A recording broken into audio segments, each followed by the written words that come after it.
தமிழ்நாடு, பாண்டிச்சேரி, கேரளா, அஸ்ஸாம், மேற்கு வங்கம் இந்த 5 மாநிலத்திலையும் வர ஏப்ரல் மாதம் எலெக்ஷன் வரப்போகுது. நம்ம எல்லாருக்குமே தெரியும். இந்த எலெக்ஷனுக்கு உண்டான டேட்டு இன்னும் அடுத்த வாரத்துலேயோ இல்லை அதுக்கு அடுத்த வாரத்துலேயோ அனௌன்ஸ் பண்ணுறதுக்கு வாய்ப்பு இருக்குது. இதுக்காக அந்த எலெக்ஷன் கமிஷன் ஆஃபீஸர் தமிழ்நாட்டுக்கு இன்னும் 2-3 நாளில் வரார்.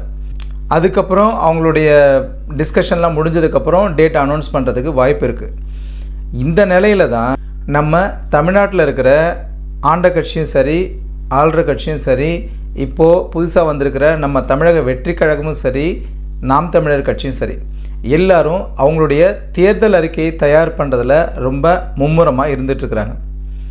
இதில் நமக்கு நல்லாவே தெரியும், இதுக்கு முன்னாடி ஆண்ட கட்சிகளும் சரி, இப்போ இருக்கிற ஆளுங்கட்சியும் சரி, அதாவது அதிமுகவும் சரி, திமுகவும் சரி, அவங்களுடைய தேர்தல் அறிக்கையை எந்த மாதிரி ரெடி பண்ணுவாங்க, எந்த மாதிரி மக்களுக்கு கொண்டு போய் சேர்ப்பாங்க, எந்த மாதிரி பண்ணுவாங்கன்றது நம்ம எல்லாருக்குமே தெரியும். அதில் என்னென்ன வாக்குறுதிகள் கொடுக்குறாங்க, அதில் எத்தனை நிறைவேற்றுறாங்க, எத்தனை வெறும் பொய் வாக்குறுதியாகவே போகுது அப்படின்றது நம்ம எல்லாருமே பார்த்துக்கிட்டு தான் இருக்கோம். தன்னோட கட்சியோட மதசார்பற்ற கூட்டணின்னு சொல்லிட்டு 15 கட்சிகளை கூட்டணியாக வச்சிருக்கிற திமுகவும் சரி, இதுக்கு மேலேயும் தேமுதிகவாக இருக்கட்டும், ஐயா ராமதாஸ் அவர்களுடைய பாமகவாக இருக்கட்டும், தன்னோட இணைச்சிக்கலாம் அப்படின்னு சொல்லி பேச்சுவார்த்தை நடந்துகிட்ருக்கு. இன்னொரு பக்கம் பார்த்தீங்கன்னா என்டிஏ கூட்டணியில் 10 கட்சிகள் இருக்கிறாங்க. அவங்களும் தன் கூட இன்னும் வேறு ஏதாவது கூட்டணிகளை சேர்த்துக்கலாமா அப்படின்ற பேச்சுவார்த்தையும் போயிட்டுருக்குது. நம்ம தமிழக வெற்றி கழகத்தின் சார்பில் தளபதி விஜய் அவர்கள் பொதுக்குழுவில் சொல்லியிருந்தாங்க, நம்ம நட்பு கட்சிகள் யாரும் வந்தாலும் வரலனாலும் சரி, நம்ம கூட்டணி மக்களோட தான் அப்படின்றதுல தெளிவாக இருக்கிறாங்க. அதாவது இந்த ரங்கராஜ் பாண்டே முதற்கொண்டு என்ன சொல்லிட்டு இருக்கிறாங்களா, விஜய் அவர்கள் தனித்து விடப்பட்டார், சீமான் ஆரம்பத்திலேருந்து தனியாக தான் நிற்கிறேன் அப்படின்னு சொன்னார். இதெல்லாம் சொல்கிறார். அவர் பேசுகிறதுல நமக்கு நிறைய விஷயம் ஏற்றுக்கிறதா இருக்கும். ஆனால் இந்த விஷயத்தில் நமக்கு முரண்பாடு இருக்குது. ஏன்னா சீமான் அவர்கள் பார்த்திங்கன்னா தனியாக நிற்கிறேன்னு இத்தனை வருஷமாக சொல்லிட்டு இருந்தவர், தளபதி விஜய் அவர்கள் வந்தோடனே தம்பி யோசிக்கிட்டோம், தம்பியை கேளுங்க, அவர் சொன்னதுக்கப்புறம் பேசுவோம், 2 பேர் சேர்ந்து பயணிக்கிறதுக்கு ரெடியாக இருக்கும், இந்த மாதிரிலாம் பேசினார். அப்போ அந்த பேச்சு என்ன கணக்கு. ஆனால் தளபதி விஜய் அவர்கள் கட்சி ஆரம்பித்து தன்னுடைய முதல் மாநாட்டில் என்ன சொன்னார் அப்படின்னா, அதாவது நம்ம நம்பி வர்ற கட்சிகளை நம்ம அரவணைப்போம், கூட்டணி ஆட்சிக்கு வழிவகுப்போம், எல்லாருக்கும் உரிமை கொடுப்போம் அப்படின்னு சொல்லி சொன்னார். Note the points. எப்படி, ஒருவேளை யாரும் நம்ம கூட வராத பட்சத்தில் தனி பெரும்பான்மையோட நம்ம மக்களோட மக்களாக நின்று மக்கள் சக்தியாக இருந்து 2026 ஆட்சி அமைப்போம் அப்படின்றத தெல்ல தெளிவாக சொல்லியிருந்தார். இதை அந்த ரங்கராஜ் பாண்டே மறந்துருப்பாருன்னு நினைக்கிறேன். ஏன்னா கடந்த கொஞ்ச நாளாகவே அவர் கோமா ஸ்டேஜுக்கு போயிட்டு வந்த மாதிரி மாற்றி பேசிகிட்டு இருக்கிறாரு. அவருடைய கருத்துக்கள் நமக்கு பிடிக்கும், ஆனாலும் இதில் நம்ம ஏற்றுக்க முடியாது. சரி, அதை விடுவோம். இப்போது தேர்தல் அறிக்கைக்கு வருவோம். அதிமுக இதுவரைக்கும் 2 கட்டமாக தன்னுடைய தேர்தல் அறிக்கையை கொடுத்துருக்குறாங்க. அதாவது என்னென்ன கொடுத்துருக்குறாங்க, திமுகவில் எப்படி பெண்களுக்கு பஸ் இலவசம் அப்படின்னு சொன்னாங்களோ, அதே மாதிரி சிட்டியில் ஆண்களுக்கும் பஸ் இலவசம் அப்படின்னு சொல்லியிருக்கிறார். அதுக்கப்புறமா பார்த்தீங்கன்னா முக்கியமாக வருஷத்துக்கு 3 சிலிண்டர், அதாவது அரிசி அட்டை வச்சுருக்கிறவங்களுக்கு வருஷத்துக்கு 3 சிலிண்டர் ஃப்ரீயாக கொடுக்குறோம் அப்படின்னு சொல்லியிருக்கிறார். அதுக்கப்புறமா பார்த்தீங்கன்னா முதியோர் பென்ஷனுக்காக ஏற்கனவே இருக்கிற அந்த 1200 ரூபாய் 2000 ரூபா ஆக்குறேன். அதுக்கப்புறம் ஜல்லிக்கட்டில் உயிரிழந்தவங்களுக்கு 10 லட்ச ரூபா கொடுக்குறேன். அதுக்கப்புறம் காயம்பட்டவங்களுக்கு 2 லட்ச ரூபா கொடுக்குறேன். இந்த மாதிரி என்னென்ன இலவசத்தை, அதாவது இதுக்கு முன்னாடி இந்த கட்சிகள் எந்த மாதிரி ஆண்டுகிட்டு இருந்தாங்களோ, எந்த மாதிரி இலவசங்களை சொல்லி நம்மளை மூழ்கடிச்சு நம்மளை மழுங்கடிச்சு ஆட்சி நடத்திட்டு வந்துக்கிட்டு இருந்தாங்களோ, அதே தான் அவங்க இன்னும் பண்ணிகிட்ருக்கிறாங்க. திமுக சைட்லேருந்து இன்னும் பயங்கரமாக இருக்கும். ஏன்னா இவங்க முன்னாடியே முந்திக்கிட்டாங்க அப்படின்றதுனால அவங்களுடைய தேர்தல் அறிக்கை இன்னும் பயங்கரமாக இருக்கும்.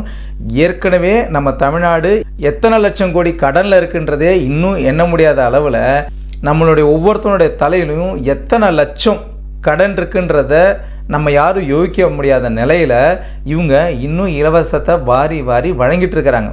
இவங்களுடைய கணக்கெலாம் என்னென்னா, அதிமுக வரணும் இல்லை திமுக வரணும், இந்த 2 கட்சிகள் தான் மாறி வரணுன்றதில் மட்டும் தெளிவாக இருக்கிறாங்க. புதுசாக யாரையும் உள்ளே விட்டுறக்கூடாது அப்படின்றதில் தெளிவாக இருக்காங்க. ஆனால் நம்ம தமிழக வெற்றி கழகம் தளபதி விஜய் அவர்களும் சரி, தமிழக வெற்றி கழகத்தின் சார்ந்த தொண்டர்களும் சரி, பொதுமக்களும் சரி ரொம்ப தெளிவாக இருக்கிறாங்க. இதுக்கப்புறமும் நாங்கள் ஏமாற போகிறதில்ல அப்படின்றதில். அந்த வகையில் தான் நம்ம தமிழக வெற்றிக் கழகம் தேர்தல் அறிக்கையை தயார் பண்ணிட்டு வந்துட்டுருக்குறாங்க. அதாவது ஒவ்வொரு மாவட்டத்திலேயே அந்த 2ஆம் கட்ட தலைவர்கள் போய் மக்களோட மக்களாக நின்று அவங்கள கூப்பிட்டு உங்களுக்கு இருக்கிற பிரச்சனைகள் என்ன, உங்களுடைய கருத்துக்கள் என்ன, அடுத்து நம்ம என்ன பண்ணலாம், உங்களுக்கு எந்த மாதிரி தேவைப்படுது, என்னென்ன பிரச்சனைகள் இருக்குன்றத கேட்டு வாங்கிட்டு இருக்கிறாங்க. இது மாவட்ட வாரியாக 2ஆம் கட்ட தலைவர்கள் அந்தந்த மாவட்ட செயலாளர்கள் பண்ணிகிட்டு இருக்கிறாங்க.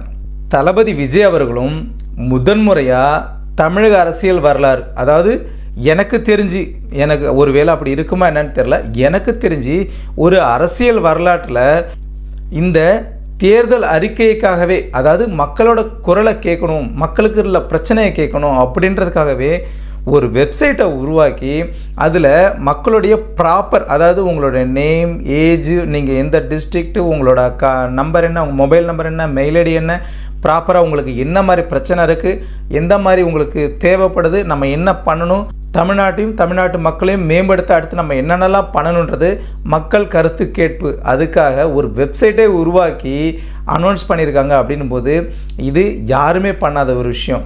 இந்த வெப்சைட் ஓப்பன் பண்ணி கிட்டத்தட்ட ஒரு நாளில் சர்வர் கிராஷ் ஆகிடுச்சு. எல்லாரும் புலம்புறாங்க, என்னங்க நீங்கள் எது பண்ணாலும் எங்களை எதுவுமே பண்ண விட மாட்டீங்க, எது பண்ணாலுமே சர்வர் கிராஷ் ஆகுது அப்படின்ட்டு. ஏன்னா அந்தளவுக்கு மக்கள் வந்து முனைப்பாக இருக்காங்க, துடிப்பாக இருக்கிறாங்க, தமிழக வெற்றி கழகத்தை நம்புகிறாங்க. அதுக்கப்புறமா பார்த்தீங்கன்னா சொல்லியிருக்கிறாங்க, அந்த மாதிரி கிராஷ் ஆனதுக்கப்புறம் நீங்கள் இந்த மாதிரி செப்பரேட்டாக ஒரு மெயில் ஐடியும் கொடுத்துருவாங்க, அந்த மெயில் ஐடியில் நீங்கள் உங்களுடைய கருத்துக்களை சொல்லலாம் அப்படின்னு சொல்லியிருக்காங்க.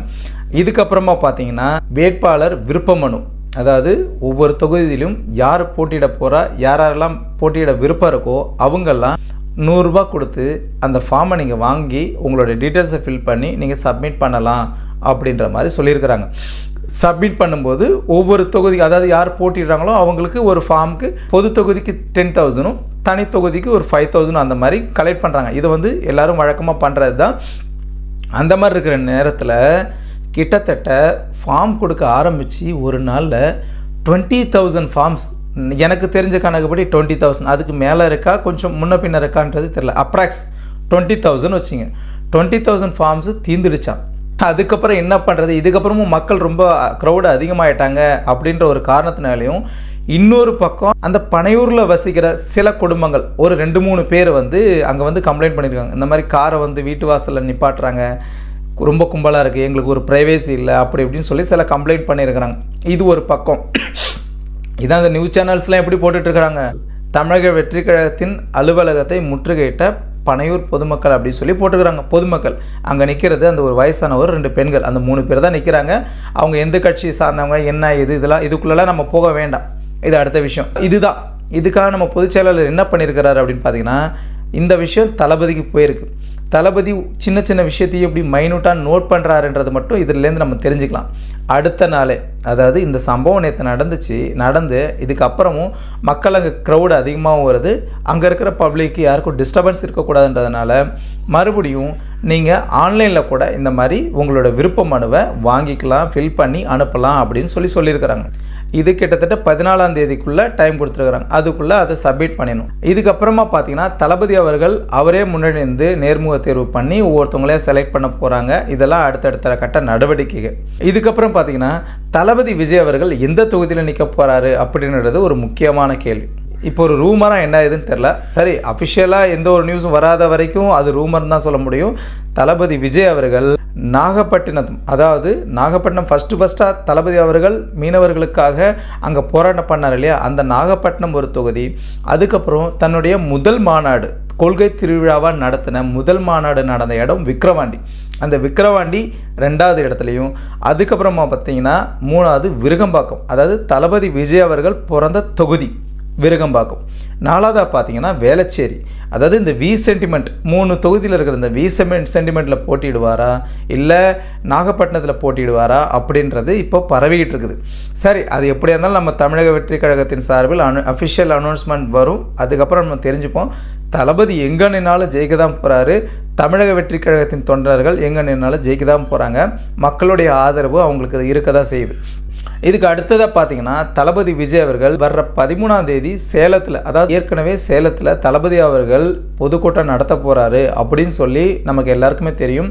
அந்த நேரத்தில் கார்த்திகை தீபம் வந்ததுனால போலீஸ்லாம் அங்கே போயிட்டாங்க, ப்ராப்பராக எங்களால் பாதுகாப்பு கொடுக்க முடியாதுன்னு சொன்னதுனால அது தள்ளி போயிடுச்சு. அது மறுபடியும் இப்போது நம்ம தமிழக வெற்றி கழகத்தின் சார்பில் அந்த சேலம் மாவட்ட பார்த்திபன் அவர்கள் மனு கொடுத்துருக்குறாங்க போலீஸ்கிட்ட. 13ஆம் தேதி அங்கே பொதுக்கூட்டம் நடக்கிறதுக்கு வாய்ப்பு இருக்குது. அதுக்கடுத்தது பார்த்திங்கன்னா இந்த மாதத்தோட இறுதியில், அதாவது பிப்ரவரி எண்டுக்குள்ளே வேலூர்லேயும் தளபதி அவர்கள் பொதுக்கூட்டம் நடக்கிறதா இருக்குது. இது மட்டும் இல்லாமல் நம்ம மாவட்ட வாரியாக 2ஆம் கட்ட தலைவர்கள் எல்லாருமே அங்கங்கே பொதுக்கூட்டம், தெருக்கூட்டம், தெருமுனை கூட்டம் இந்த மாதிரிலாம் நடத்தி பேசிகிட்டு இருக்கிறாங்க. எஸ்ஓபி ஒன்று புதுசாக ரெடி பண்ணியிருக்கிறாங்க. அந்த எஸ்ஓபிஸ் நம்ம தமிழக வெற்றி கழகத்துக்கு மட்டும் நெகட்டிவாக இருக்கிற மாதிரி தான் கொண்டு வந்திருக்கிறாங்க. அதாவது அதிகரிக்கப்பட்ட கட்சிகளுக்கு மட்டும் ஒரு எக்ஸ்ட்ரா பெனிஃபிட்ஸ் இருக்கிற மாதிரி தான் எல்லாம் பண்ணியிருக்கிறாங்க. அதுக்காக நம்ம தமிழக வெற்றி கழகத்தின் சார்பில் மனுவும் கொடுத்துருக்குறாங்க. என்ன நடக்குதுன்னு பார்க்கலாம்.